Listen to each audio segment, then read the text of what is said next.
اللہ الرحمن الرحیم۔ اللہ رب العزت نے قرآن کے اندر جو ہم نے سورہ نور آج پڑھی ہے، عورت کی عزت اور عظمت کا تذکرہ فرمایا ہے۔ ذرا سے کرو گے کہ عورت کا مقام کیا ہے۔ چنانچہ اللہ رب العزت نے اس سورت کے اندر عورت کے مسائل اور فضائل کا تذکرہ فرمایا۔ سورہ نور جو آج قاری صاحب نے تلاوت فرمائی ہے، قرآن کے اندر کوئی بھی سورت الرجال نہیں ہے، مردوں کی سورت 114 سورتیں ہیں، لیکن قرآن کے اندر 2 سورتوں کا نام سورہ نساء ہے۔ کیا مطلب؟ عورتوں کی سورت۔ یہ عورتوں کی عزت ہے یا نہیں؟ مستورات کی سورت۔ ایک سورہ نساء ہے بڑی والی، اور سورہ طلاق جو ہے اس کا نام بھی سورہ نساء ہے۔ سورہ نساء القصرى، چھوٹی سورہ نساء، اور سورہ نساء الکبریٰ، یہ مقام عطا فرمایا ہے۔ اور اللہ رب العزت نے سورہ نور میں اور سورہ احزاب میں سب سے زیادہ عورتوں کے مسائل کی طرف فوکس فرمایا ہے اور تفصیل سے بیان فرمایا ہے۔ قرآن میں چند مسائل بہت تفصیل سے ہیں۔ ایک میراث کے احکام تفصیل سے ہے، ایک جہاد کے احکام تفصیل سے ہے، ایک عورت کا پردہ۔ اللہ قرآن میں فرماتا ہے نماز پڑھو، حج کرو، زکات دو، بس تفصیلات حدیث میں۔ لیکن عورت کے پردے کے حوالے سے پردہ کرو، چادر پہنے، دوپٹہ پہنے، راستے پر عورت کس طرح چلے، اس کے زیورات اور جو جوتے ہیں اس کی آواز کسی کو نہ جائے، اور عورت نامحرم سے بات چیت کس طرح کرے، کرخت لہجے میں بات کرے، آواز میں لوٹ پیدا نہ کرے۔ 22واں پارہ پہلا صفحہ پہلی لکیر عورت کے مسائل کا جز اللہ نے قرآن میں بیان کیا ہے۔ تو مطلب یہ کہ اس پر عمل کریں گے نا، یہ مطلب ہے۔ دوپٹہ کیسے ڈالے اور کہاں، چادر کس طرح ڈالے اور کہاں، چلے کس طرح ہے، چلنا کس طرح ہے، بولنا کس طرح ہے، کس سے ملنا ہے، کس سے نہیں ملنا ہے، کس سے پردہ ہے، کس سے پردہ نہیں ہے، کس سے شادی کر سکتی ہے، کس سے نہیں کر سکتی، کس کے سامنے آ سکتی ہے، کس کے سامنے نہیں آ سکتی۔ یہ تفصیلات یہ قرآن کے اندر موجود ہے۔ باقی جو مسائل ہے صرف حکم ہے، تفصیلات کے حدیث میں ہیں یا اجتہاد میں ہے، انٹرپریٹیشن، اور اس کے پیچھے ہے ہماری انویٹیشن۔ ہم مجتہدین کے پیچھے ہم جاتے ہیں۔ پاک رب نے پاک کلام میں عورت کو سورج کہا اور مرد کو یعنی والدہ کو سورج کہا اور والد کو چاند کہا۔ یوسف علیہ السلام نے خواب دیکھا، انی رأیت 11 کوکبا والشمس والقمر رأیتهم لی ساجدین، سورج اور چاند اور 11 ستارے میری طرف جھک رہے ہیں۔ یعقوب علیہ السلام نے کہا خواب بھائیوں کو سناؤ، خواب کے خلاف سازش کریں گے۔ اس سے مراد 11 ستاروں سے 11 بھائی مراد ہے، اور چاند سے مراد ابو جی ہے، اور سورج سے مراد امی جی ہے۔ عورت کو سورج کہا، تو مرد کو سورج کہنا چاہیے اس لیے کہ باپ کو اور خاون کا درجہ اونچا ہے، لیکن ماں کو سورج کہا کیوں؟ جواب، عورت مرد کی ذات، وجود اور عزت، مرد کی ذات، وجود اور عزت کے دیے اگر جلتے ہیں تو عورت ذات کے مرہون منت ہے۔ عورت کا دین معاشرے تک ہوتا ہے، مرد کا دین اگر وہ نیک ہو تو معاشرے تک عورت کا دین ہوتا ہے، اور مرد نیک ہو تو اس کا دین صرف دہلیز تک ہوتا ہے بس۔ ماں کا گود مدرسہ ہے، اس کی تربیت ضروری ہے۔ اس لیے فرمایا، اگر عمر رضی اللہ عنہ سے مروی ہے، علموا نساءکم سورۃ النور، آج ہمارا یہ سبق ہے، اپنی عورتوں کو سورہ نور سکھاؤ، سورہ احزاب سیکھو، اور معاشرے کو درست کرنا ہے سورہ حجرات پر عمل کرو۔ غیبت، چغلی، کسی کا مذاق اڑانا، بے ادبی نہ کرو. یہ ساری باتیں سورہ حجرات میں آپ کا معاشرہ مضبوط ہو. لیکن ساری خرابیوں کی وجہ وہ حکمران ہوتا ہے تو مولوی ہوتا ہے. 3 پیر صاحب ہوتا ہے. پیر صاحب ٹھیک ہو جائے, مولوی ٹھیک ہو جائے اور حکمران ٹھیک ہو جائے, سارے حالات درست ہو جائے. ہمارا جو میڈیا ہے ٹریفک کے اصول کے لیے, پردے کے لیے, حیا کے لیے, غیرت کے لیے, عزت کے لیے, عظمت کے لیے, حفظت کے لیے, عورت اور بچوں کی تربیت کے لیے میڈیا استعمال ہو سکتا ہے. لیکن یہاں سے یہود نصارہ کے فیشن ہم کو ملتے ہیں, فحاشی ہم کو ملتی ہے, بے حیائی ہم کو ملتی ہے. حکمرانوں کی ذمہ داری ہے کہ اس کو کنٹرول کرے. پیمرا گناہگار ہے کہ وہ اس کو کنٹرول نہ کرے. کنٹرول کر سکتا ہے, نہیں کرتا. یہ جتنی جو پنجابی فلمیں ہیں اور پیج ہے, جتنی کچھ کو فلمیں ہیں اور پیج ہے, تو کیا پیمرا والے اس کو کنٹرول نہیں کر سکتے؟ کر سکتے ہیں. حکومت سے کنٹرول نہیں کر سکتی ہے, کر سکتی ہے, لیکن اگر نہ کرے تو آخرت میں ہی جواب دہ ہوں.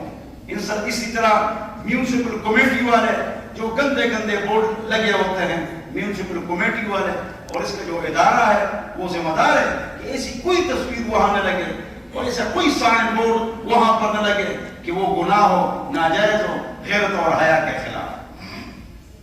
اب میں نے 1996 سے میں مکہ مدینہ جاتا ہوں, لیکن اس بار 2024 میں ابھی جو میں نے کیا تھا تو میں نے مدینہ منورہ میں غلط تصویریں چوکوں پر دیکھی. وہاں بھی ابتدا ہو گئی. ہاں, اس پر میں نے کہا خط لکھوں گا. مجھے جو باتیں یاد آتی ہیں وہ کونے میں لکھتا ہوں, یہ کرنا ہے, وہ کرنا ہے. تو اب یہ بھی لکھ لوں گا کہ میں نے مکہ مدینہ کے لیے ایک ویڈیو بھی بنانی ہے. سب مؤذنوں نے داڑھی کاٹ لی, سب اماموں نے داڑھی چھوٹی کر دی. یہ کیا تم نے مذاق بنایا ہوا ہے؟ اور غلط تصویریں, غلط سائن بورڈ, اور اس کا فائدہ ہوتا ہے, میڈیا کا فائدہ ہوتا ہے. چیز پہنچ جائے نا فوراً فائدہ ہوتا ہے. ہاں, بہرحال حضور اکرم صلی اللہ علیہ وسلم نے فرمایا ایک آدمی کے سوال کے جواب میں کہ مجھ پر سب سے پہلے کس کا حق ہے؟ حضور نے کیا فرمایا؟ ماں, پھر ماں, پھر ماں, پھر باپ. تو عورت تو بائیں پسلی سے پیدا ہے, تو تم تو کہتے ہو ٹیڑھی ہوتی ہے. یہ تشریح غلط ہے, اس میں نام ہوتا ہے. ہاں, سر سے پیدا نہیں عورت, سر پر نہ چڑھاؤ کہ وہ غلط چیزوں کے آپ کو مشورے اور حکم دے اس پر چڑھو. پیروں سے بھی نہیں بنایا کہ پیر کے نیچے اس کو دباؤ, اور بائیں پسلی سے بنایا, دائیں پسلی سے نہیں بنایا جگر کے اوپر ہے, بلکہ بائیں پسلی سے بنایا, یعنی وہاں دل ہے تو دل کے قریب رکھو. نقطہ ہے نہیں. پسلی اگر سیدھی ہو جائے اچھی لگے گی, بری اور ٹوٹ بھی جائے گی. تو عورت کے ٹیڑھے پن میں اچھا ہی ہے, یعنی اس میں ناز ہوتا ہے, نخرا ہوتا ہے. بتی جلاؤ نا یا بتی بند کرو نا, ذرا پانی لاؤ نا, جاؤ خود لاؤ نا, تمہارے پیر تو نہیں ٹوٹے ہوئے, میں تھک گئی اتنا کام کیا, تم لے آؤ نا. یہ ناز ہے, یہ مراد ہے ٹیڑھے پن سے. اس سے مراد ہی نہیں کہ عورت غلط ہوتی ہے, ہاں, یہ مطلب نہیں ہے. عورت ہی ٹیڑھی پسلی سے پیدا ہے. تو فرعون کون ہے, اور حامان کون ہے, اور قابیل کون ہے؟ تو مردوں کی لسٹ بھی دے دوں آپ کو.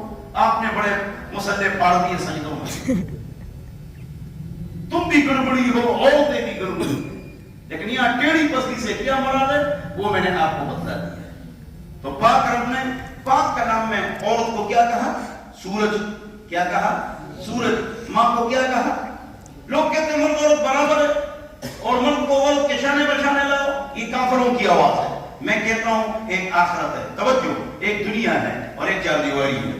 آخرت میں عورت کا درجہ اونچا ہے. 500 سال پہلے عورت اپنے خاوند سے جنت میں جائے گی. کیوں؟ اس لیے کہ عورت کے اپنے اعمال بھی ہے, اس کے بھائی, بیٹے, خاوند اور والد جتنے نیک اعمال کرتے ہیں اس کا ثواب عورت کو جاتا ہے. اس لیے وہ 500 سال پہلے جنت میں گئے. لہذا عورت کا درجہ آخرت میں اونچا ہے. دنیا میں جو سسٹم ہے, امپائر گھومتے پھرتے ہیں, عورت اور مرد برابر ہے. معاشرت میں عورت اور مرد برابر ہے. عورت کو نچلی نگاہ سے دیکھنا حرام ہے, اور عورت کو آگے بٹھانا سیٹ میں, بڑی جو گاڑیاں ہوتی نہیں پیچھے بٹھاؤ گے. کیوں؟ اس کی عزت اور پردے کا حکم ہے. یہ جو آگے بٹھاتے ہیں غلط. اخیروہن من حیث اخرجہن اللہ, اللہ نے قرآن میں جس طرح عورت کو پیچھے ذکر کیا ہے, اس لیے اس کو پیچھے ہی رکھو, آگے مت. اپنی عورت کو ساتھ جاؤ گے راستے میں تو وہ آگے جائے گی, تو پیچھے جائے گا. کسی اور کی عورت آپ کو راستہ بتلا رہی ہے تو آپ آگے جائیں گے, عورت آپ کے پیچھے جائے گی. جس طرح موسیٰ علیہ السلام کی دونوں بیٹیاں موسیٰ علیہ السلام کے پیچھے جا رہی تھی. کیوں عورت آگے جائے گی؟ آپ کی جواب، مرد اگر عورت کے پیچھے ہو تو غلط خیالات آ سکتے ہیں. غلط خیالات کو زیادہ جس کو گھیرتا ہے وہ مرد ہے، لیکن عورت وہ غلط خیالات اس کو نہیں گھیر سکتی ہے. عجیب بات سنو، گھیر سکتی ہے لیکن نہیں. یاد رکھو، لہذا اپنی بیوی آگے. کیوں؟ آپ کے پاس بھیڑ بکری ہو تو آپ پیچھے ہوتے ہیں آگے ہوتے ہیں؟ پیچھے. کوئی اس کو نقصان نہ پہنچائے، کوئی چوری نہ کرے تو آپ پیچھے ہوں گے. کوئی عورت آپ کو راستہ دکھائے تو آپ آگے ہوں گے، وہ پیچھے ہو. اللہ تعالیٰ نے کیا شان ہے اللہ تعالیٰ کی اور ہماری شریعت. یہاں ایک نقطہ بتاتا ہوں. اللہ فرماتے ہیں چور اور چورنی کا ہاتھ کاٹو. اللہ فرماتے ہیں زانی اور زناکار کو کیا کرو؟ 100 کوڑے لگاؤ. یہ قرآن میں ہے. لیکن یہاں پر الفاظ دیکھو، السارقۃ والسارق فاقطعوا ایدیہما. چور اور چورنی کا ہاتھ کاٹو. یہاں چور کو مقدم کیا، چورنی کو بعد میں لایا. لیکن وہاں پر الزانیۃ والزانی، زناکار عورت اور زناکار مرد، فجلدوہما، اس کو کوڑے مارو. کیا کتنے میں آتا جائے 100 کوڑے اس کو مارو. تو چوری میں سب سے پہلے کس کا نام ڈالا؟ مرد کا. اور بدکاری میں سب سے پہلے کس کا نام ڈالا؟ عورت کا. کیوں؟ اس لیے کہ چوری میں مرد زیادہ مجرم ہے. اللہ کے بندے تو دن رات باہر گھومتا ہے تو کماؤ نا، وہ مجرم زیادہ ہے. عورت تو گھر میں ہوتی ہے. لہذا اس لیے اللہ نے مرد کو مقدم کیا اور عورت کو زنا میں مقدم کیا. اے عورت، تو گھر میں ہوتی ہے، تو نے بدکاری کیوں کی؟ اور مرد باہر گھومتا پھرتا ہے تو اس کی غلطی کم ہے، مرد کی زیادہ ہے. تو لہذا عورت کی جنم مجرمانہ حیثیت کو پہلے مقدم ذکر کیا. تو گھر میں ہوتی ہے پھر بھی تو بدکاری کے نیچے چلی اور جاتی ہے. دیکھو اللہ تعالیٰ کا کلام، دیکھو کتنا کمال ہوتا ہے اللہ تعالیٰ کے کلام میں. تو اللہ نے عورت کو بڑا اچھا مقام دیا ہے. زمانے جاہلیت میں یہ تقسیم ہوتی تھی، میراث اس کو نہیں ملتی تھی. اور یونان میں اس کو زہر اور شیطان کہتے ہیں. سائنس کا جب زمانہ تھا، اسلام سے پہلے یونان نے سائنس کا بڑا کام کیا ہے. تو اس وقت اس کو شیطان اور زہر، یہ جو تم سنتے ہو BBC لندن میں چپ ہو جاؤ، یا آج کل ہمارے لوگ بھی کہتے ہیں ورنہ خاموش ہو جاؤ ورنہ پینڈورا باکس کھل جائے گا، ورنہ خاموش ہو جاؤ. کیا مطلب ہے؟ ایک دیوی اوپر سے نیچے زمین میں آئی، اس کے پاس ایک صندوق تھا، اس نے وہ کھول دیا تو ساری مصیبتیں لے کر آئی. وہ حوا علیہ السلام پر الزام لگاتے ہیں. ان کا جو شریعت تھی نہیں اور محرم تھی. اور انجیل میں بھی ہے کہ عورت نے مرد کو خراب کیا، کہ اس کو وسوسہ جب شیطان نے ڈالا تو اس نے مرد کو کہا جاؤ درخت کھاؤ تاکہ ہم ہمیشہ اس جنت میں رہیں. یہ بات انجیل میں غلط ہے، یونان میں غلط ہے. قرآن میں ہے فوسوس لہما، دونوں کو وسوسہ ہوا، دونوں درخت کے قریب ہو گئے، دونوں کے کپڑے اتر گئے، دونوں کے الفاظ ہے. وہاں عورت کا ذکر ہے، لیکن پٹھان اور پنجابی کیا کہتے ہیں پتہ ہے؟ وہ کہتے ہیں یہ عورت نے مرد کو جنت سے نکالا ہے. یہ وہی انجیل والی بات ہے. قرآن میں ہے دونوں کو وسوسہ ہوا، دونوں جنت میں تھے، دونوں کو وسوسہ ہوا. فازلہما فوسوس لہما ینزع عنہما لباسہما، دونوں کے کپڑے اتر گئے. لیکن قرآن غیر محرم کتاب ہے، دونوں پر قرآن نے تنقید فرمائی. اللہ اگرچہ یہ قرآن اللہ یہ کام کر سکتا ہے. وہ جو قریب ہوئے تھے وہ ان کو گناہ نہیں ملا. کیوں؟ نسی آدم نسیہ ولم نجد له عزما. یہ قرآن میں ہے کہ آدم درخت کے قریب ہوئے لیکن قصداً قریب نہیں ہوئے، بھول گئے تھے، اور بھولنے والے پر پکڑ نہیں ہے. یہ قرآن میں، حدیث میں نسی آدم و نسی ذریتہ. آدم علیہ السلام بھی بھول گئے اور آدم علیہ السلام کی اولاد بھی بھولتی. بہرحال عورت کا مقام یہی ہے کہ گھر آ کر سلام کرو، 2 ہنس مکھ ہو کر رہو، 3 اگر کسی کو مارنا ہے تو علاقے میں بدماش کو مارو، بیوی اور بچوں پر غصہ نہ کرو. اگر علاقے میں کوئی ظالم ہے تو اس کو مارو، لیکن عورتوں کے ساتھ زیادتی مت کرو. عورت صرف زبان چلاتی ہے، عورتوں کچھ نہیں کرتی. پاک رب فرماتے ہیں وَاعْشِرُوهُنَّ بِالْمَعْرُوفِ، عورتوں کے ساتھ گزارا کرو، یعنی اس کی زبان کو برداشت کرو. یہ مطلب ہے. باقی تو کچھ نہیں کرتی، بڑی خدمت کرتی ہے، بڑا کام کرتی ہے. تو اللہ ہم کو سمجھ عطا فرمائے. حضور نے فرمایا وہ مرد گھر میں اچھا ہے جو دبا ہو، دبا دبا کا مطلب یہ نہیں ہے کہ اس کی بیوی درزیوں کو ناپ دے، وہ مرد و بغیرت ہے، نہ مرہم اس کو چوڑیاں ڈالیں، وہ مرد و بغیرت ہے۔ دبا دبا کا مطلب یہ ہے کہ زیادہ خود سے لڑائی جھگڑے نہ کرے اور ان کو تنگ نہ کرے، ان کو پریشان نہ کرے۔ وہ جنتی خاون ہے کہ وہ گھر پر آئے اور باپ ہے اور بچے اور بیویاں خوش ہو جائے، ابو جی آ گئے، یہ جنت ہے۔ اور اگر ایک خاون گھر پر آ جائے اور چپ ہو جاؤ، ابو جی آ گئے، چپ، تو مطلب یہ کہ جہنمی خاون ہے۔ آخر میں ایک لطیفہ سنو، دو لطیفے سنو، زبردست لطیفے سنو، زبردست کوسین ہوئی، اسی پر بات ختم کرتے ہیں۔ ایک لطیفہ چھوٹا، ایک لطیفہ یہ ہے کہ تھانوی صاحب کے پاس ایک آدمی آیا، حضرت جب میں گھر پر آ جاتا ہوں تو میری بیوی چوں بھی نہیں کر سکتی، چپ، بچے تڑپ جاتے ہیں اور کوئی کر بھی نہیں کر سکتا۔ حضرت تھانوی صاحب نے فرمایا تم کتے ہو، غب غب کرتے ہو۔ حضرت تھانوی صاحب نے کیا فرمایا؟ تم کتے ہو، غب غب کرتے ہو، خلق چیچی، لوگوں کو دھاڑتے ہو، چک لگاتے ہو۔ کہ نہیں میں تو انسان ہوں۔ کہ انسان وہ ہے جو محبت اس میں، انسان کا مطلب ہی محبت کرنے والا۔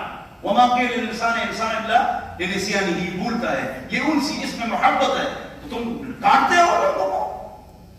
تو حضرت تھانوی صاحب نے گویا کہ اس کو کیا کیا، اس پر غصہ کیا۔ حضور نے ایک بچے کا بوسہ لیا۔ ایک صحابی نے کہا کہ میرے 10 بچے ہیں، میں نے آج تک بچے سے بوسہ نہیں لیا۔ حضور نے فرمایا تم ہم میں سے نہیں ہو۔ ہاں، باپ میں محبت ہوتی ہے، لوگوں میں محبت ہوتی ہے، ہم میں سے نہیں ہو۔ علامہ شافعی فرماتے ہیں کہ کمزور مسلمان ہو گئی، صرف مضبوط مسلمان بن جاؤ، بچوں کو قریب کرو۔ آخری لطیفہ بہت مزیدار ہے، اسے آپ کی بالکل انشاءاللہ چستی آ جائے گی، اور یہ لطیفہ ہے تاکہ آپ خوش ہو جائیں۔ حقیقت نہیں ہے، حقیقت ایسی نہیں ہے، لطیفہ تو پکا ہے۔ انہیں سوابی کے ایک علاقے میں ہوا ہے، سوابی کے تحسین اللہ بھائی بیٹھے ہوئے، ان کے علاقے میں یہ بیٹھے، ان کی گھر والی بھی بیٹھی ہوئی ہے۔ تو ان کے علاقے میں جو ہے نا، ایک مولوی صاحب سے کسی نے پوچھا کہ عورت کا مقام، بیوی کا مقام اونچا ہے یا امی کا مقام اونچا ہے، والدہ کا؟ کس کا جواب دے دو مولوی صاحب؟ ان کو نام بھی معلوم ہے اس مولوی صاحب، زبیر رضوی، ان کو نام بھی معلوم ہے، قدرتی بیٹھا ہوا ہے سوابی کا، نام بھی معلوم ہے، علاقہ بھی معلوم ہے کہ بیوی کا درجہ اونچا ہے یا والدہ کا۔ منیر بھائی تو جب جمعے میں سوال کیا تو اگلے جمعے میں استاد جی کی حق دے ہو، کیا جواب ہے؟ کہ میں نے بڑی کوشش کی لیکن مجھے نہیں ملا۔ اچھا لطیفہ ہے، پہلے سے بتا رہا ہوں، اور لیکن وہاں ہے یقیناً پکا ہے، انہیں ہوا ہے۔ اچھا دوسرا جمعہ آیا کہ ابھی بھی جواب نہیں آیا۔ تیسرا جمعہ آیا، مولوی صاحب نے کہا جواب آ گیا۔ اسی کوئی جواب، سادی بھائی جواب، آپ ہنستے نہیں، آپ کو اپنے جم کا کام ہے، انشاءاللہ آ جائیں گے، کوئی بات نہیں۔ اچھا تو میں کیا بات، آپ کی جم کی وہ تو ہو گئی نا، پبلسٹی ہو گئی نا۔ اچھا تو میں آپ کو پوری دنیا آپ کو یہ بات سن لے گی، چلو اس کی مجھے فیس دے دو۔ اچھا میں کیا بتا رہا تھا؟ مولوی صاحب نے کہا جواب مل گیا۔ جواب میں نوش بھائی کیا جواب مل گیا؟ مولوی صاحب نے کہا میں بہت دور چلا گیا، میں نے بڑی اسٹڈی کی 3 ہفتے، آخر تک میں چلا گیا، مسئلہ تو نکل گیا، لیکن آئندہ مجھ سے ایسے مسئلے مت پوچھو، اس لیے کہ میں بہت دور تک گیا ہوں، آخر تک گیا ہوں۔